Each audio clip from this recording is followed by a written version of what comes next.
people on our team that are here that can probably answer the questions a little bit better than me on some topics. So I'll call on them at the appropriate time.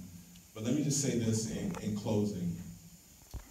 You know, when I think about it in a community, you can't come in and do something to a community. I don't care who you are.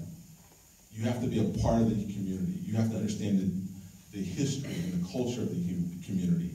And that goes on from generation to generation. And I just want to make a commitment. I'm going to do everything I can in my power to make sure everybody in Honua does right by this community. Everybody who lives up and down the Honua coast, we want to do right by this community. It doesn't mean we're going to be perfect. Doesn't mean we're not going to make some mistakes along the way. But you have our commitment that we want to do right. And not for people just in this room. This goes back to generations before many folks were in this room. 2 and 3 and 4 generations. There's a rich history here in this community. And that's kind of my commitment. And that's Honua's commitment. And that's what we mean by being a good neighbor. So with that said, I'm ready. If you got questions, I'd love to be able to get through as many questions as folks have. I'll do my best to answer. Again, we'll call on different people as well. Yes, sir. Please tell me your name. And I'm Guido Tan. Who's funding the project? I mean, it's not cheap. I know that. Yeah. And his question was who. And if I don't repeat the question, somebody go like that, and it'll trigger. Repeat the question. This project is half built, as I said earlier, and there's been $100 million already spent on half the project. So that's a big number. Anytime you do biomass, which is what we're doing, this renewable energy is really expensive. So the family has figured out a way to finance it to make sure we can finish what we started. So they're financing it, and then eventually they'll get a loan and refinance it, et cetera. But they want to make sure that we can finish what we started.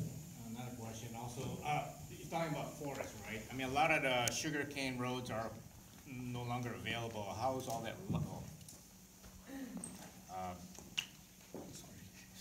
A lot of the sugarcane roads are all gone. I mean, how's all that lumber going to be hauled to Pepekeo, and will it affect Highway Belt Road? You know, the infrastructure. Yeah, I think it's a good question, and I think it's one of the 4 or 5 most common questions that we get is the trucking piece and how it's going to be hauled. So most of the trees, there's so folks know, they're eucalyptus trees, and most of the trees that we're getting are about within a 30-mile kind of radius of where we are. And they'll be able to go down the regular highway and then go to Sugar Mill Road and then head down. And we've done traffic studies. Again, a lot of people in here have asked us to update our traffic study, which we're working on now. But we feel very confident that it'll do it in the least disruptive way, and I think the greater good will benefit. So that's what the trucks will do. Let me come back to you. Let me go through a couple more people. And just so folks know, also when it's done, I'll hang around afterward if I can't get to everybody. I want to make sure we get to your questions, or you can write it down and we can email as well. Yes, sir. I think you were saying. Have you got the trees? Yeah, good question. His question was, have we? Is that moving? I was getting dizzy. Yes, we have the trees. So that was important. Again, before I got involved in the project, I think you probably know, there was a question on whether we had secured the trees or not, and we have secured the trees. That was part of us submitting our PPA. We wouldn't have been able to submit the PPA if we hadn't secured our trees, and that's what I meant by most of the trees are within 30 miles or so from here. So yes, eucalyptus trees. Yes, please. Who is this family? Where did their money come from? And where are they going to get the rest of the money?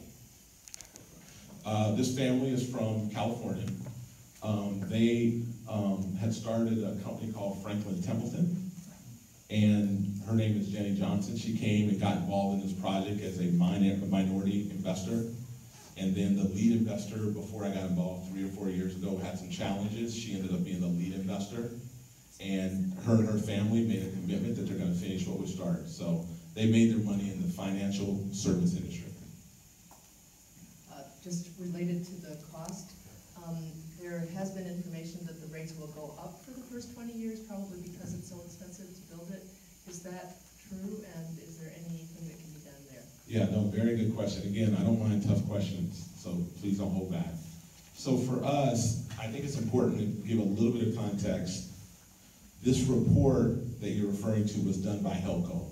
And Helco, as probably many folks know, they do these pricing analysis or modeling to determine, you know, what the impact will be of somebody coming online. And, you know, what's certain for us is we got an approved PPA in 2013.